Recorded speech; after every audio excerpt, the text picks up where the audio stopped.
First category, upholders. Upholders respond readily to outer expectations and inner expectations alike.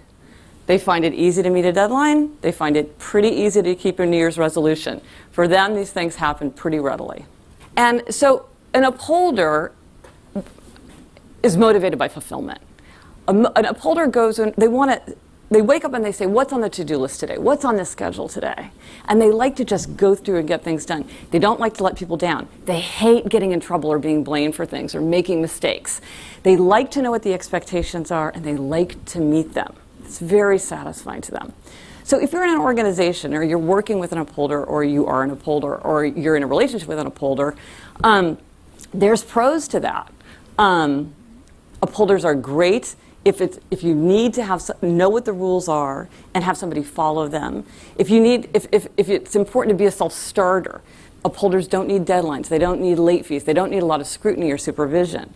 They sometimes look for rules beyond the rules in things like art or technology or ethics. They say, these are the rules everybody's talking about. What are the rules beyond the rules?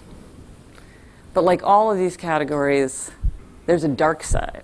There's the pro and the con. All of these categories include people who are very successful and people who are big losers. All of these have pros and they have cons too.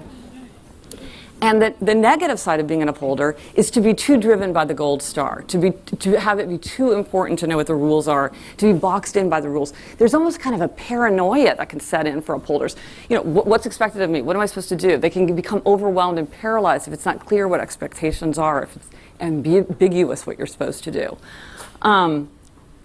And when it comes to making and breaking habits, it turns out that upholders really have a relatively easy time for it.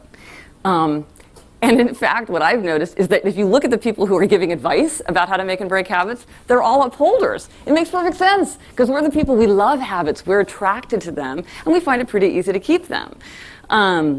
So that's the upholder. That it's easier if you're an upholder.